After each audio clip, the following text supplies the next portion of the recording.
There is literally no better way to describe language learning than pain. Just pain, pain, and then followed by more pain. But the good news is that all language learning pain is in fact curable, and you have come to the right place for that. So this video is going to be talking about the top 5 language learning problems, and we're also going to talk about how you can actually cure them from a language learning point of view. And I think at least 80% of all language learning problems do probably come from these main 5 problems, in fact. So I think this video is definitely the place to be if you're a beginner language learner, and we're going to talk about how you can beat these 5 problems. So the 80-20 rule basically suggests that, if you haven't heard of it, is that 80% of kind of results can generally come from 20% of things. So when people talk about the 80-20 rule, they're talking about what are these like few things that I can do that kind of have the biggest impact on language learning. And in my opinion, these 5 things, if you can in fact kind of rectify or fix these problems effectively, you will be set in a really, really good place as a language learner. These 5 problems are kind of 5 of the worst things that really happen. So yeah, the 5 things we're going to talk about are basically direction or lack of direction, a fixed mindset in language learning, trash goal setting, terrible focus, and bad study habits. Those are the 5 things we're going to talk about. If you're new to the channel, definitely hit the subscribe button and let's go. So number 1 is direction. Direction is, I think, the biggest problem that beginners actually face. And by direction, I mean really not knowing what you need to do to make progress. So say you're learning a language, for example, and you want to make progress, but you just don't know what to actually learn to become better at that language. Like this probably will seem familiar to you, but a lot of language learners, they start with, they learn colors, they learn greetings, they learn numbers, and then from there they're basically stuck because they don't know what to learn. And what this is called is educational blindness, where basically you don't know enough to actually learn the language. You don't know what you don't know, and you don't know what you need to actually do to become better. And that's kind of the worst. Like everyone would know, for example, if I asked you, how do you become better at running, for example, you just say run more. Like that's a fairly straightforward answer. But with language learning, if I said, how do you become better? You can't really say speak the language because you don't know how. So how do you become better? And I think the answer, the kind of solution to educational blindness is structure. So if the problem is not knowing what to do to become better at language learning, the solution is a structure or a guide to basically follow to become better at language learning. So by structure, I mean either a complete guide that someone's put on the internet, a YouTube playlist, coaching, even if you're willing to pay for that, or you found it for free in like a friend or a family member or whatever. That is the best thing you can do to beat educational blindness and basically find a clear path to achieve the goal of language learning. So a structure that I've used, I'm using one right now for Russian, I'll have it up on the screen. It's basically a full guide someone has put together with a bunch of different topics in the order that I can learn them, and it explains everything. And that is really, really good for me because although I am an experienced language learner and I know how to do it, with that language, it's got everything basically organized for me and I can go through and learn it all. So yeah, I am happy to find, by the way, if you are learning a language, comment down below if you want me to find a guide for you, and I will look for one and basically deliver it to you. So yeah, that is the solution to direction. And I think it is a big source of anxiety and procrastination where people, they stress about whether or not what they're doing is actually going to help them learn a language. And this is the solution to that. You beat educational blindness and you beat lack of direction with structure. Number 2, fixed mindset. So not believing progress is possible is a fixed mindset. And I think a lot of people do have a fixed mindset nowadays, so they really don't think they can actually improve. They think they're kind of stuck with their genetics or whatever they have at the moment, and that talent is really fixed. And that is most certainly not true. So you've definitely had that thought, even if you are actually, a kind of a growth mindset person, that you can't really improve. And that thought needs to go. It's complete bullshit. It's very common. And yeah, you won't learn thinking that way. So I want you guys to basically adopt a growth mindset, which is the opposite of a fixed mindset. Where a fixed mindset is not believing progress is possible, a growth mindset is believing any skill can be learnt through effort, time, and hard work. So that is definitely what you need to be thinking if you're learning a language. If you think you're not going to be able to do anything without actually putting in hard work, you're not going to actually get anywhere. So the fixed mindset sees results as the product of talent, luck, genetics, just, bullshit. Whereas the growth mindset sees results as the product of the effort you invest. And that is how you want to see results. If you see it as anything but the product of the effort you put in, you'll become stagnant with your learning. So once you see that the more effort you put in, the more results you get, you will basically be bound to working, and you'll be bound to trying harder, and it will become so much easier. So that is the fixed mindset problem. Trash goal setting is number 3. So I think social media has conditioned a lot of you to believe that everyone is achieving miracles and outperforming you with, people posting only the top 1% of their life, the best parts of their life. And in a lot of cases, I think things just aren't even in their life. Like, they post things that aren't true. And the problem this has with, areas where people want to improve in, like language learning, is that it gives you a false reality, and that false reality is really dangerous. So a lot of beginners set ridiculously hard goals in that, they're going to learn a language within a year or sometimes within a few months. And that, if that doesn't sound ridiculously hard to you as a beginner language learner, that does kind of show that is having an effect on you. And I'm going to talk about how that's happened. But before I do, I think the reason a lot of people are demotivated and they kind of don't want to study anymore is because they've kind of realized that this is going to take a lot more effort than I thought I was. And rather than actually struggle through the kind of process and become, a superior person because of it and achieve their goal, they'd give up. And that does kind of tie back to the fixed mindset thing I mentioned before,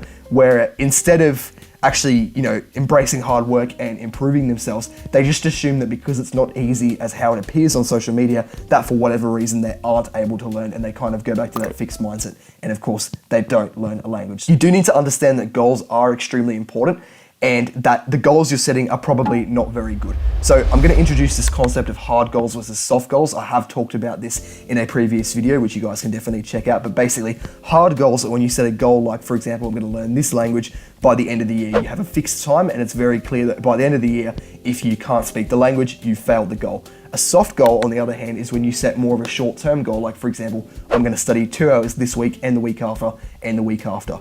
Soft goals are what you want as a beginner, and the reason for that is because soft goals are basically, they are 100% achievable. No matter what you do, you can study for 1, 2, 3 hours this week, provided you have the time. Don't be silly with the goal setting. But yeah, you can achieve a soft goal because it's setting an effort requirement, not an academic requirement in that sense. It's like saying I'm going to try this hard, but I'm not necessarily going to say I have to achieve this. And the reason for that is because you don't actually know what work it takes to achieve a certain result because you haven't learned a language before. And the thing about social media, as I said I talked about before, is it kind of makes you think you understand it more than you do, and you don't, because it is generally a false reality. So yeah, set soft goals, not hard goals. Set goals that you can actually achieve and stack wins. Win stacking is basically when you say you're going to do something and you go through with it, and that will build your confidence, build your motivation, and it's definitely what you need to be doing. But that is how you beat trash goal setting.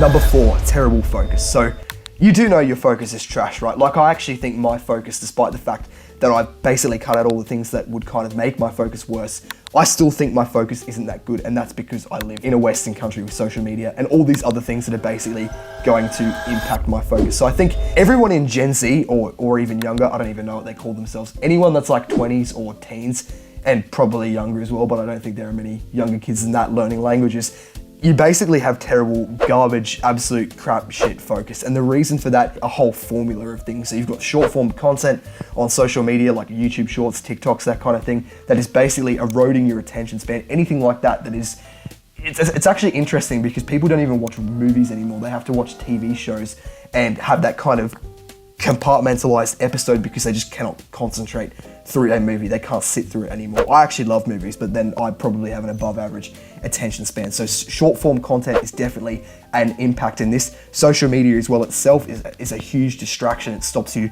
from basically concentrating. The constant distractions of phones, technology, just things like that. I think there are just way more, unnatural, not peaceful distractions than there were hundreds of years ago. Like, people try and study with their phones next to them, for example, and you know how that's going to end. Also, de-optimize learning as well, as I think a lot of something people have. We have the worst diet and probably some of the worst sleep and mental health we've ever had, and that is getting in the way of learning. A healthy mind and a healthy body means you can learn faster, and we definitely don't have these things right now. So yeah, look no further if that's why you have terrible focus. But that's enough with the dim and grim. How do we actually beat terrible focus? Well, this is definitely a complicated one, but I think if you want a really, really quick boost to your focus, that I would say is probably at least double, probably more than that, to be honest, is basically cut out the short form content and the social media before learning. So if you're going to learn, don't do anything that day before you learn that is like short form content, social media, checking notifications, anything like that. Just give it a try. So if you're gonna wake up, maybe you want to have breakfast first, maybe you want to learn before you have breakfast, and then you do your learning and you don't check your phone before then. And I'd also recommend you just hide your phone, have it in another room, and hide any other distractions like a phone. Maybe you've got a beeping watch, or I don't know, anything like that that's going to impact your concentration. If you just do that, you will find you learn so much better.